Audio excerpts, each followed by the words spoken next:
برطانیہ چھوڑ کر پاکستان اپنی سرزمین پر آئے ہیں لیکن سیٹلڈ نہیں ہو رہے۔ 1.5 کروڑ لوگوں کو پینے کا صاف پانی مل گیا تو کون سا میں نے جرم کر دیا اس ملک میں؟ اصل بات یہ ہے جو کمیشن ملنا تھا وہ لوگوں کو نہیں ملا، لیکن پرابلم یہ ہے کہ جن لوگوں نے انویسٹیگیشن کرنی ہے ان کو پتہ ہے کہ آج تو ہم اس کو ملزم بنا کے پکڑ کے آئیں گے، کل کو اس نے ہمارا باس ہونا ہے۔ ویسے بھی ہم یہی چاہتے ہیں کہ ساری نیک روحیں جو ہیں پی ٹی اے میں چلی جائیں، کرپٹ لوگ سارے ایک طرف رہ جائیں۔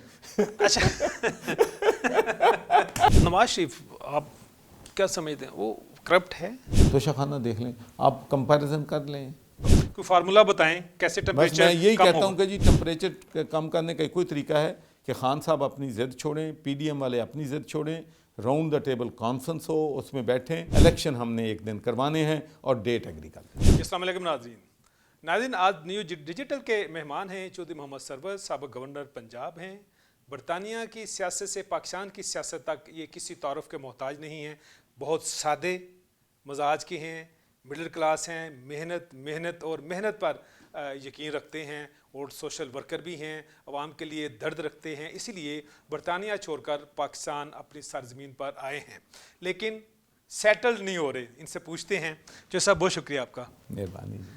جو صاحب پاکستان کی سیاسی حالات کو کیسے دیکھتے ہیں؟ کافی حالات خراب ہوتے ہوئے جو ہے دکھائی دے رہے ہیں، آپ کس نظر سے دیکھتے ہیں؟ بسم اللہ الرحمن الرحیم۔ سب سے پہلے تو میں اپنے تمام بھائیوں کو رمضان مبارک، اور آئی ہوپ کہ اس مہینے میں ہم سب دعائیں کریں کہ اللہ تعالیٰ ہمارے وطن عزیز پہ جو ہے مشکلات ہیں ان کو آسان فرمائے، اور ہماری سیاستدانوں کو خاص کر اللہ تعالیٰ یہ توفیق دے کہ وہ ملک کی بہتری اور عوام کی بہتری کے سوچیں اور اپنے ذاتی مفادات سے باہر نکلیں۔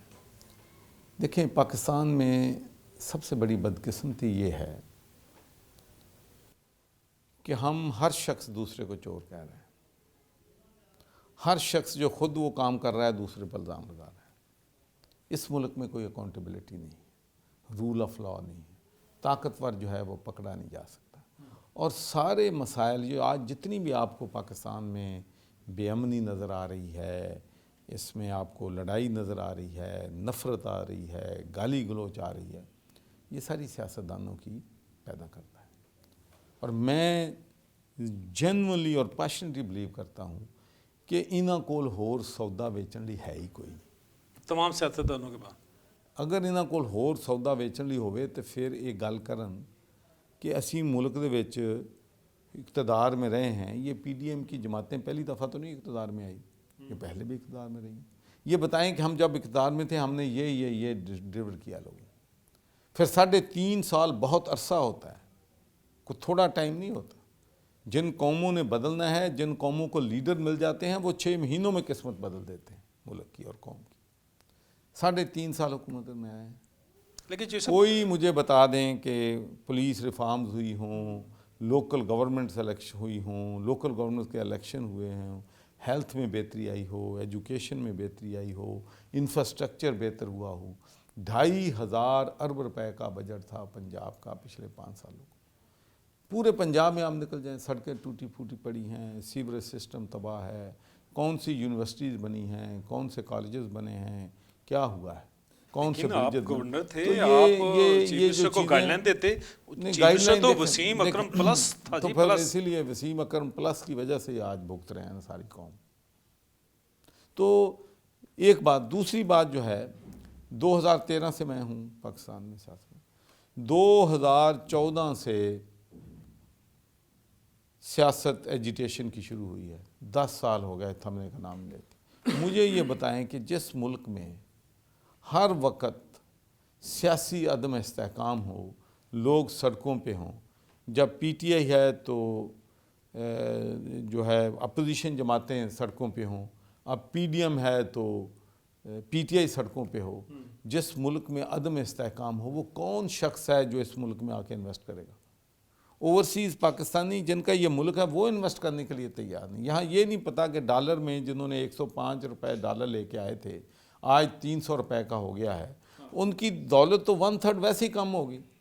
تو بھئی ہمیں اپنے اعمال کو درست کرنا پڑے گا، ہمیں پالیسیاں لے کے آنی پڑیں گی کہ اس ملک کو صحیح سمت میں کیسے لے کے لیکن جائیں۔ جو صاحب آپ جو سودا لے کر آئے اخلاقیات کا، قانون کا، عوام کی حکمرانی کا، وہ سودا نہ تو مسلم لیگ نون میں چلا نہ پی ٹی آئی میں چلا. آپ مس فٹ تھے یا کیا ہوا؟ آپ کا بھی سودا نہیں چلا دیکھیں جی سودا یا چلنے نہیں دیا گیا؟ میں آپ کو بتاؤں سمپل بات، پارٹیوں میں جمہوریت نہیں، ایک بات. دوسری بات یہ ہے کہ برطانیہ میں اگر آپ اپنی پارٹی کی لیڈرشپ سے ڈس ایگری کرتے ہیں، چاہے ان پبلک کریں چاہے ان پرائیویٹ کریں، آپ ریزائن دیتے ہیں پہلے؟ تو لوگ آپ کو تحسین کی نظر سے دیکھتے ہیں. آپ کو یہ نہیں کہتے کہ یہ شخص لائل نہیں ہے، یہ شخص وفادار نہیں ہے، اس کو بلکہ اپریشیٹ کرتے ہیں. اور میں آپ کو ایک مثال دیتا ہوں. جس دن برطانیہ کی پارلیمنٹ میں بحث ہو رہی تھی کہ عراق پر حملہ کیا جائے یا نہ کیا جائے، تو میں مخالف تھا عراق جنگ کا، میں نے بڑی تقریر بھی کی. اور وزیر خارجہ بھی جو ہے ریزائن کر اخلاف، گئے. انہوں نے ریزائن دے کے اخلاف کیا. ٹھیک ہے جی. لیکن میں آپ کو ذرا اس کی وضاحت کر دوں تاکہ لوگوں کو پتہ چلے کہ ریزائن دینے کی سچویشن کب ارائز ہوتی. تو جب میں ویکینڈ پہ اپنے دفتر گیا ہوں تو وہاں بہت سے پریسٹ اور ریلیجس کرسچن لیڈرز میرے دفتر میں آئے ہوئے تھے مجھے شکریہ ادا کرنے کے لیے کہ آپ نے بہت اچھا فیصلہ کیا، آپ نے اپنی حکومت کے خلاف ووٹ دیا ہے، آپ نے حکومت کے خلاف بولے. لیکن پاکستان میں اس کو کہتے ہیں کہ پارٹی سے غداری ہے. اچھا، دوسری بات جو آپ نے کی ریزگنیشن والی، ہوتا یہ ہے کہ جب آپ حکومت میں ہوتے ہیں اور آپ کس حکومت کی کسی پالیسی سے اتفاق نہیں کرتے اور ووٹنگ پہ بات آتی ہے اور آپ کو ووٹ دینا ہوتا ہے، تو پھر آپ پہلے ریزائن کرتے ہیں پھر ووٹ جو ہیں دیتے ہیں. لیکن بریک بینچر جو ہیں ان پہ یہ قدر نہیں ہوتی. وہ ایم پی، مطلب میں نے 25 دفعہ اپنی حکومت کے خلاف ووٹ دیا، مجھے کوئی ریزائن نہ کوئی لے سکتا ہے. یعنی کوئی اینٹی کرپشن یونٹ آپ کے گھر میں چھاپا مارنے نہیں آیا، کوئی نیب نہیں آئی، لیکن پاکستان میں آ جاتی ہے. لیکن میں آپ کو بتاؤں یہ بھی سیاستدانوں کو فائدہ ہو گیا. اچھا، میں آپ کو بتاؤں یہ جو نا یہ بھی ایک بڑا فائدہ ہو گیا جی. یہ پولیٹیکل وکٹمائزیشن ہو رہی ہے، جن نے مرضی کمائی جاؤ تو انہوں پھڑنا آیا تو کہتے ہیں وکٹمائزیشن ہو رہی ہے. ایک گل. دوسری جو سب سے بڑا مسئلہ جو ہے، جو انویسٹیگیشن جو ہے صحیح طریقے سے نہیں ہو رہی. کس کو نہیں پتا کون کون کرپٹ ہے؟ ہر حلقے کا میں آپ کو گارنٹی کرتا ہوں کہ ہر حلقے کا اگر پی ٹی آئی کا یا نون کا ممبر آف پارلیمنٹ یا نیشنل اسمبلی کا ممبر رشوت کھا رہا ہے، یہ جو جابیں ہیں ان کو فروخت کر رہا ہے، ڈیولپمنٹ بجٹ میں پیسے کھا لوٹ سیل رہا لگی ہے، ہر ایک کو پتہ ہے. لوٹ سے. ایوری بڈی نوز کہ کون کرپٹ ہے کون ایماندار ہے کسی. لیکن پرابلم یہ ہے کہ جن لوگوں نے انویسٹیگیشن کرنی ہے ان کو پتہ ہے کہ آج تو ہم اس کو ملزم بنا کے پکڑ کے آئیں گے، کل کو اس نے ہمارا باس ہونا ہے، تو وہ کیا خاک انویسٹیگیشن کرے گا؟ آپ یہ سارا سسٹم کولاپس ہو لیکن گیا. آپ کانسٹیٹیوشنل ہیڈ تھے پنجاب کے، ظاہر ہے 3.5 سال آپ ان کے ساتھ رہے ہیں، تو آپ ساری چیزیں دیکھتے رہے. آپ نے کوئی اختلاف کیا کہ بھی یہ ہو رہا خان صاحب؟ اور اختلاف ہو کیا تھا کیا میرا؟ میں نہیں خوش تھا بازار کی کارکردگی سے، اور میرا کیا اختلاف تھا؟ میری کوئی خان صاحب سے تو میرا کوئی کسی قسم کا بھی اختلاف کبھی بھی نہیں ہوا. آپ ریزائن دے دیتے، لیکن آپ سے ریزائن لیا گیا، آپ دے دیتے ریزائن. یہ بھی آپ تحقیق کر لیں کہ کتنی دفعہ میں نے ریزگنیشن کی آفر کی. میں نے 2 دن پہلے جب میں گیا ہوں پرائم منسٹر ہاؤس میں، اس دن بھی کہا کہ سر میں کنسٹیٹیوشنل جو ہے کام کروں گا، اگر آپ سمجھتے ہیں میں نہیں تو مجھ سے ریزائن لے کے دیں، آپ ورنہ بنا دیں. کتنی دفعہ ریزائن کی آفر کی آپ نے؟ میرا خیال ہے میں تو جو ہے 2021 میں شاہ محمود قریشی صاحب کے پاس گیا تھا کہ میں فٹ نہیں ہوں، میں نہیں کمفرٹیبل جو کچھ ہو رہا ہے پنجاب میں، تو مجھے آپ بھائی سینٹ کے الیکشن آ رہے ہیں، مجھے سینیٹر بنوا دیں، یا نہیں بھی بنوانا کوئی اور مجھے جاب دے دیں مرکز میں. لیکن ہاں ٹھیک ہے، وہاں پہ اپنی ایک اسائنمنٹ ہو، وہ میں کروں ہو تاکہ میں بندہ کو اپنا ضمیر تو مطمئن ہو نا کہ میں کچھ کر رہا ہوں. آپ کے دوست ہیں میاں محمد نواز شریف، ہم آپ کو خود پرسنل دیکھتے رہے ہیں لندن میں، 10 ڈیوک اسٹریٹ میں آپ بیٹھتے تھے، ملاقاتیں کرتے تھے، پھر فٹ پاتھ پہ کھڑے ہوتے تھے، ایسے ٹیکسی کو ہاتھ دیتے تھے، ٹیکسی رکتی تھی، آپ اور میاں نواز شریف درم کر کے اس میں بیٹھے ہیں، چلے گئے. آپ کا یارانہ دوستانہ بھائی بندی تعلق اتنا تھا، کیوں نہیں فٹ ہوئے نون لیگ میں؟ دیکھیں ایک بات تو یہ ہے کہ جب میں پاکستان آیا تھا تو اس وقت آئیڈیلزم بہت زیادہ تھا. شاید مجھ میں جو آج ٹالرنس ہے اس وقت مجھ میں وہ ٹالرنس جو ہے وہ نہیں تھی. اور دوسری بات یہ ہے کہ میں جنرلی آپ کہتا ہوں کہ میں سمجھتا تھا کہ دس آر ناؤ ہسٹورک مومنٹس ان اور ہسٹری، ایک طرف اسٹیٹس کو ہے اور دوسری طرف اسٹیٹس کو کے خلاف جنگ ہو رہی ہے. تو یہ ہماری ہسٹری میں ڈیفائننگ مومنٹس ہیں اور میں اس ہسٹری کا حصہ بننا چاہتا ہوں. تو میں نے نہ اپنے تعلقات کو دیکھا، نہ میں نے جو میری رسپیکٹ کرتے تھے ان کو دیکھا، اور میں تاریخ بنانے، رول آف لا ملک میں لانے، غربت کا خواب کم کرنے کے خواب، رشوت کو ختم کرنے کے خواب، M N A M P O کو فنڈز نہ دینے کے خواب، صوبہ پنجاب سے ساؤتھ پنجاب کو تمام کتابی چیزیں لے کر آپ پاکستان آ گئے. خواب تھے وہ میں سوچ کے پی ٹی آئی میں شامل ہو گیا. نہیں لیکن نواز شریف سے کیوں نہیں آپ کا؟ کوئی نواز شریف سے میرا کوئی نہیں تھا اختلاف، ٹو بی آنیسٹ. کچھ تھی کچھ ایشوز شہباز شریف صاحب کے ساتھ، بس تھوڑا سا وہ اقتدار شیئر کرنا نہیں چاہتے تھے. ہاں وہ اصل بات تو ایک ہی ہے کہ جو ہے مشاورت. تو چوہدری صاحب تسی بھی تو بار بار کہتے تھے نا صاف پانی دیو لوگوں نے، صاف پانی دیو، میں پلیوں کرنا، وہ نہیں پسند سی انہوں نے، تسی نہ دیتے پانی. بھائی جان کسی میں نہیں پسند. اتنے بھی جدوں صاف پانی دیتا ہے تو بڑی مشکلات آئی ہیں، ماؤنٹینس ٹو کلائم. میں تو سمجھتا ہوں، میں آنیسٹلی میں آپ کو بتاؤں کہ پینے کا صاف پانی اور میرا چارٹیبل ورک میرے لیے تقویت کا باعث، جو قومیں زندہ قومیں ہیں، جن قوموں میں ایسے کاموں کو اپریشیٹ کیا جاتے ہیں، تو یہ آپ کی قوت بنتے ہیں یہ چیزیں.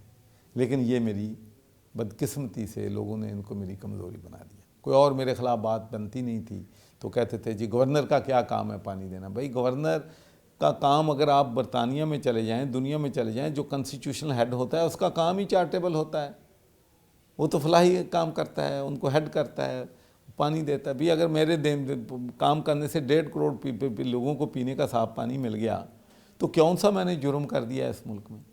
تو میں نے اور دوسری بات یہ ہے، اصل بات یہ ہے کہ جو کمیشن ملنا تھا وہ لوگوں کو نہیں ملا. اصل بات اصل ایشو جو ہے یہ نہیں ہے کہ میں پانی دے رہا ہوں فلاں دے رہا ہوں. اصل ایشو یہ ہے کہ اب جب میں پاکستان آیا تھا تو 10-15% کمیشن تھا، اب 50-55% پہ چلا گیا. ہر ایک کو پتہ ہے. مجھے بتا دیں، میں پی ٹی آئی کے لوگوں کو روز ملتا ہوں، آج بھی ملتا ہوں. سب جانتے ہیں کہ جب میں ان سے پوچھتا ہوں بھی کتنے پیسے لگتے تھے، وہ کہتے ہیں آدھے لگتے تھے، آدھے لوگوں کو جیبوں میں جاتے تھے. تو جب میں نے ایک ادارہ بنانا ہے، اس میں اگر 100% آ جائے گی ایمانداری اور اس میں کمیشن نہیں ہوگا تو دوسروں کو تکلیف تو ہوگی، اور ہوئی ہے. میں آپ کو بتاتا ہوں، میں چیلنج کرتا ہوں پورے پاکستان میں اور صوبے میں کہ مجھے بتا دیں کہ پنجاب آب پاک اتھارٹی میں نے 4-5 ارب روپے کے منصوبے دیے ہیں. میں نے وہاں پر 1300 سکیمیں بنائی ہیں، فلٹریشن پلانٹ لگائے ہیں. مجھے بتا دے کہ کسی ایک نے 1 روپیہ رشوت لی ہے. یعنی کہ کمیشن فری تھا 4 ارب. میں کہتا ہوں کوئی بتا دے. جو کام 2 کروڑ روپے میں حکومت کرتی ہے وہ میں نے 40 لاکھ میں کر کے دکھایا. تو یہ مجھ سے پرابلم ہی یہ ہے، میں نہیں کھانے دوں گا کسی. اچھا جو صاحب نواز شریف آپ کیا سمجھتے ہیں، وہ کرپٹ ہے؟ نہیں، میں دیکھیں جی ایک بات میں آپ کو بتاؤں، میں ہمیشہ یہ بات کہتا ہوں کہ کوئی کرپٹ ہے نہیں ہے، اس کا فیصلے جو ہیں وہ عدالتوں کو کرنے چاہیے. نہیں آپ کی انڈرسٹینڈنگ کیا ہے؟ کسی وقت بندہ سوچتے ہیں یار کتنا میرا قریبی عزیز دوست، اس سے میں دیکھیں میں پہلے بھی کبھی انڈیویجول بات نہیں کرتا، لیکن میں یہ ضرور کہوں گا کہ آپ توشہ خانہ دیکھ لیں، اس میں پوری ہر چیزیں یہاں ہیں، ہر چیز یہاں ہے، اور اس سے زیادہ مجھے کہنے کی کیا ضرورت ہے. توشہ خانہ دیکھ لیں، آپ کمپیریزن کر لیں نریندر مودی کا اپنے. ہاں وہ دیکھیں، وہ کہتا ہے کہ سب کا دل کرتا ہے لیکن میرا دل نہیں کرتا. تو یہ چیزیں جو ہیں اس پہ ہمیں غور کرنا چاہیے کہ اگر دشمن بھی اچھا کام کر رہا ہے تو ہمیں اسے سبق سیکھنا چاہیے. لیکن میں آپ کو بتاؤں جی حالات تباہی کی طرف جا رہے ہیں. اور اصل پتہ پرابلم کیا ہے، اگر جنگ ہو نا ظالم اور مظلوم کی، طاقتور اور کمزور کی، امیر اور غریب کی، ہیو اینڈ ہیو ناٹس کی، تو پھر جنگ جیتی جا سکتی ہے. پھر پاکستان میں بھی غریب آدمی کی جنگ جیتی جا سکتی ہے اگر ہیو ناٹ اور ہیو کی جنگ ہو. پاکستان میں ہیو اینڈ ہیو ناٹ کی جنگ نہیں ہے. جو تماشا کر رہے ہیں، میں تو سمجھوں گا یہ تماشا ہو رہا ہے، جو ہو رہا ہے یہ ہیوز والوں کا ہے. مجھے بتا دیں کہ ایک غریب آدمی جو کر رہا ہے اپنا جو ہیو ناٹ سائڈ پہ ہے اس کے ہیو ناٹ تو اس میں شامل ہی نہیں ہے. مجھے بتا دیں ایک آدمی جو ہیو ناٹس والا جو ہے پی ٹی آئی کا لیڈر ہے, مجھے ایک آدمی بتا دیں جو پی ڈی ایم کا ہیو ناٹس والا لیڈر ہے. تو اس لیے یہ تو امراء کے درمیان اور بڑے لوگوں کے درمیان جن کو پیسے کو اندازہ ہی نہیں ہے, ان کو دنیا کی ہر نعمت سے اللہ نے نوازا ہے, وہ آپس میں لڑ رہے ہیں. لیکن جو سب سیاستدان برے اور عوام جو ہیں اس کو بس جو سب سیاستدان برے, بیوروکریٹس برے, لیکن اب طاقتور حلقوں کی بات نہیں کرتے, ان میں بھی تو ایسی دیکھیں جی, میں تو ایک بات بڑی کلیئرٹی کے ساتھ کہتا ہوں کہ اس ملک کو جس حد تک پہنچا ہے, پی ڈی ایم والے کہتے ہیں جی 3.5 سال میں عمران خان نے سارا بیڑا غرق کر دیا اور ہم اس کو سیاست نہیں, ہم ملک بچانے آئے ہیں. ٹھیک ہے جی, تو عمران صاحب کہتے ہیں کہ جی 1 سال میں انہوں نے تباہ کر دیا. یہ ساری بلیم گیم ہے. حقیقت یہ ہے کہ پچھلے 30-40 سال سے جو کچھ ہو رہا ہے تو حالات ایکیومولیٹ ہو کے اس حد تک پہنچ گئے ہیں کہ اب ملک موجودہ حالات میں سروائیو نہیں کر سکتا. دیکھیں آپ کا 1 ٹریلین سے زیادہ آپ کا نقصان ہے ہر سال ڈسکوز میں, ٹھیک ہے, بائی لاسز میں. پھر اس کے بعد آپ کا نقصان ہے گیس میں. 2.5 ٹریلین آپ کا کرنٹ اکاؤنٹ ڈیفیسٹ ہے اس وقت اپنا الیکٹریسٹی کا. 1.5 ٹریلین آپ کا ڈیفیسٹ ہے گیس کا. 400 ارب روپے کے نزدیک آپ کا پی آئی اے کا ہے. پھر اتنا ہی تقریباً اپنا اسٹیل مل کا ہے. پھر ریلوے کا ہے. مجھے بتائیں کہ جب آپ دیکھیں ایک گھر والا گھر میں, آپ جانتے ہیں کہ اگر اس کی آمدنی 10,000 ہے اور وہ خرچ 1 لاکھ کرے گا تو کب تک لوگوں سے, بینکوں سے لے کے گزارا کرتا ہے؟ یہ کوئی راکٹ سائنس تو نہیں ہے. عمران خان کا فیلئر کیا ہوا, آپ پھر کیا سمجھتے ہیں؟ ٹیم جو ہے وہ رائٹ مین رائٹ جاب نہیں تھی. ایک تو میں سمجھتا ہوں کہ selection of people is very poor. ٹھیک ہے. دوسرا یہ ہے کہ تمام پارٹیوں میں, یہ عمران خان کی تمام پارٹیوں میں پروموشن خوشامد پہ ہوتی ہے, پرفارمنس پہ نہیں ہوتی. جب پرفارمنس پہ پرپوشن ہوگی, پرفارمنس پہ لوگوں کی عزت ہوگی, پرفارمنس پہ لوگوں کو جج لوگ کام کریں گے, تو پھر لوگ کام کریں گے. اب تو جو خوشامد کرے گا کر لے گا. دوسرا یہ ہے کہ آپ حالات دیکھ لیں نا, اب کیا 3.5 سال میں ہم نے کیا ڈیلیور کیا ہے. عمران خان 1 مین شو ہے, اسی وجہ سے فیل آپ سمجھتے ہیں؟ میں سمجھتا ہوں کہ جو ہے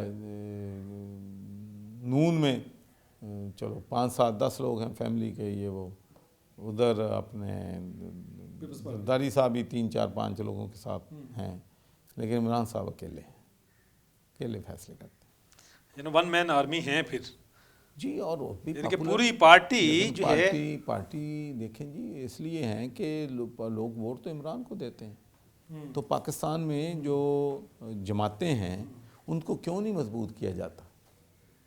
دیکھو نا, مجھے پہلے تو یہ سمجھ آتی تھی کہ جی نون نہیں مضبوط کرتی اس لیے کہ وہ فیملی کی گرفت رکھنا چاہتے ہیں. زرداری صاحب نہیں کرنا چاہتے کہ فیملی کی گرفت کرنا چاہتے ہیں. لیکن پی ٹی آئی میں تو آپ کو ایسا فیملی سالوٹکس ہیں. لیکن وہاں پر اگر پارٹی مضبوط ہوگی تو خان صاحب کمزور ہوں گے. میں اب پارٹی کو مضبوط کر رہا ہوں, میں پاکستان مسلم لیگ کو مضبوط کر رہا ہوں. مجھے کہتے ہیں کہ چو صاحب آپ کیا کر رہے ہیں, آپ اپنے ہاتھ کاٹ رہے ہیں. اگر آپ کا جو پریزیڈنٹ ہے ضلع کا, یا جنرل سیکرٹری ہے, یا تحصیل کا جنرل سیکرٹری ہے, یا پریزیڈنٹ ہے, اگر وہاں کے ممبرز نے اس کو چننا ہے, وہاں کے ممبرز نے ان کو ٹکٹ دینے ہیں, تو پھر آپ کی کیا اہمیت رہے گی؟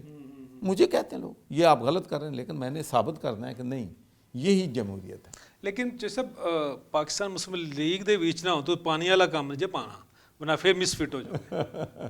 دیکھیں اس وقت یہ پہلا موقع ہے پاکستان کی تاریخ میں کہ کسی پارٹی نے اپنے اختیارات اپنے خاندان کے کسی باہر کے آدمی کو دیے. First time. مجھے بتا دیں کس نے دیے, مجھے بتا دیں عمران خان صاحب نے دیے.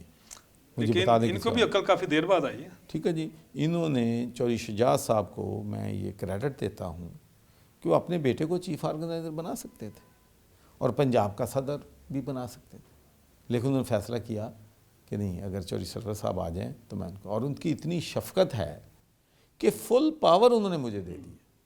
انہوں نے کہا کہ میرے ایز اے صدر بھی اختیارات آپ کے پاس, اور طارق بشیر چیمہ صاحب بہت سے لوگوں نے کہا کہ بھائی وہ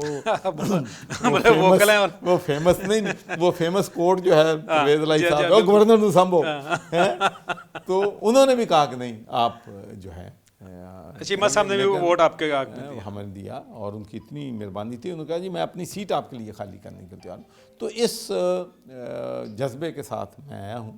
اور ایک بات اور ہے، میں آپ کو بتاؤں، مجھے بس بات پہ بڑا فخر ہے کہ کوئی بندہ نہیں یہ کہتا کہ چوری شجاعت ایماندار نہیں ہے۔ صحیح۔ کوئی بچہ، کوئی لندہ نہیں کہتا کہ شافع اور سالک پہ کوئی انگلی۔ لیکن چودھری خاندان اگر ہم کمپائل کر کے دیکھیں ایز اے کلسٹر تو اس پر تو کافی دیکھیں اس میں اب ہمیں یہ ہمارا نہیں ہے، اب وہ پی ٹی آئی میں، اس لیے وہ پی ٹی آئی جانے وہ جانے۔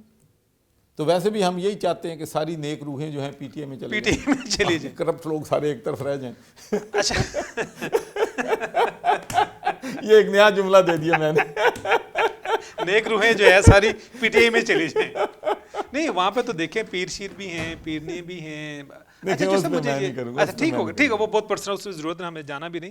اچھا جو صاحب یہ بتائیے گا اب جو موجودہ صورتحال ہے اس کا آپ ذمہ دار کس کو قرار دے رہے ہیں؟ دیکھیں پولیٹیشنز تو ہیں ہی ہیں کہ وہ آپس میں نہیں بیٹھے۔ آپ مجھ سے جو کہلوانا چاہتے ہیں میں کہہ دیتا ہوں جی، مجھے پتا ہے آپ کافی دیر سے کوشش کر رہے ہیں۔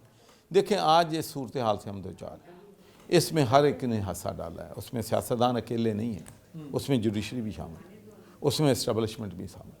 تو میں سمجھتا ہوں کہ اب وقت آ گیا ہے کہ ہم اپنے اپنے اداروں کی بہتری کے لیے توجہ دیں، سیاستدانوں کو سیاست کرنے دیں، جوڈیشری اپنے فیصلے کرے، اسٹیبلشمنٹ جو ان کا کام ہے وہ کرے۔ نہیں لیکن یہ تو بہت سادہ سا کام ہے نا، اصل چیز تو یہ ہے چیز سب جیسے اکثر یہ کہتے ہیں کہ گاؤں شاؤں میں کہ جی وکیل نہ کرو جج کر لو، اور آپ نے جج نہیں کیا اس لیے آپ کی زمین پر بھی قبضہ اسی لیے نہیں چھوٹا کہ آپ نے جج نہیں کیا، آپ وکیل کر رہے تھے۔ تو ہماری پاکستان کی سیاست میں بھی کچھ اسی طرح کی صورتحال ہے کہ سیاستدانوں کی پاکٹ میں ججز آ چکے ہوئے ہیں جو پاکستان کے وجود کے لیے بڑا جو ہے خطرہ ہے۔ اس پہ کیا کہیں گے؟ میں تو یہ کہوں گا کوئی آپ کا جج ہے، کوئی میرا جج ہے، کوئی ان کا۔ جب ہم نا اپنی اپنی برادریوں کے دیکھیں باہر کی دنیا میں کیوں نظام اچھا چل رہا ہے، یہ بہت ضروری ہے لوگوں کو سمجھنا کہ اگر ان کی پارٹی کا لیڈر کوئی غلط کام کرتا ہے یا کوئی غلط فیصلہ کرتا ہے تو سب سے پہلے پارٹی کے لوگ اس کا استعفیٰ مانگتے ہیں۔ یہاں اگر کوئی پارٹی کا لیڈر غلط کام کرتا ہے وہ کہتے ہیں یہ نہیں، یہ تو بالکل نیک صاف ہے، اس پہ تو کوئی جو الزامات ہیں وہ سارے جھوٹے ہیں، اور اس کو بالکل ڈیفینڈ کرتے ہیں، کلٹ بنے ہوئے ہیں اور ان کے پیچھے ہیں وہ صحیح کریں غلط کریں۔ بلائنڈلی شخصیت پرستی جو ہے اس نے ہمارے ملک کا جو ہے وہ بیڑا گرک کر دیا ہے۔ باہر کی دنیا میں دیکھیں کتنے لیڈر بدل گئے ہیں یار، امریکہ میں کتنے بدل گئے ہیں، کتنے لیڈر بدل گئے ہیں، برطانیہ میں کوئی کہتا ہے کہ یہ نہیں رہے گا تو ملک نہیں رہے گا، یہ تو فلاں بچائے گا پاکستان۔ یہ تو ایک سلیپنگ سٹیٹمنٹ ہے نا۔ آپ موجودہ صورتحال میں جو چیز یہ ہے کہ آدھے جج آپ کے پاکٹ میں ہیں، آدھے میری ہیں، آدھے کسی اور کے جج میں ہیں، اس کو کیسے آپ جو اس کو جی میں آپ کو بتاؤں جی ان کا اپوائنٹمنٹ سسٹم ٹھیک کرنا پڑے گا، اور یہ بڑی ایک میں سمجھتا ہوں کہ بدقسمتی کی بات ہے کہ پینل بنتا ہے تو پتہ چل جاتا ہے کہ فیصلہ کس کے حق میں آنا ہے۔ یہ ایک میرا مطلب جو چیزیں ہو رہی ہیں یہ قابل تحسین تو نہیں ہے۔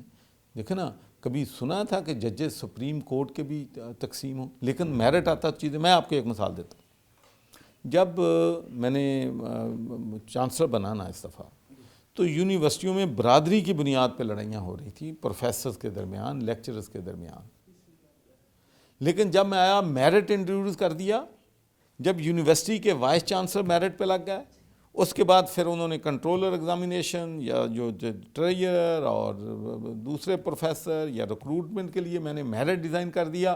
تو آپ دیکھ لیں کہ پنجاب وہی پنجاب ہے، اس کی یونیورسٹیوں کا اب دنیا کی 500 برادری سسٹم ڈیفیوز کر دیا آپ نے۔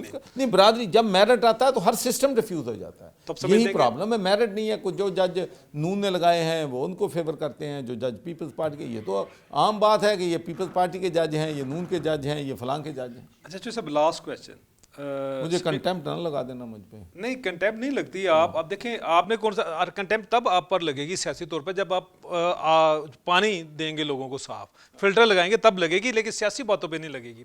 سپریم کورٹ نے اب احکامات دیے ہیں کہ الیکشن ہوگا 14 مئی کو، تو آپ اس فیصلے کو کیا دیکھتے ہیں سیاسی طور پر، اور کیا نہیں آپ میں اس فیصلے پہ صرف ایک ہی بات کہوں گا کہ جب سیاستدان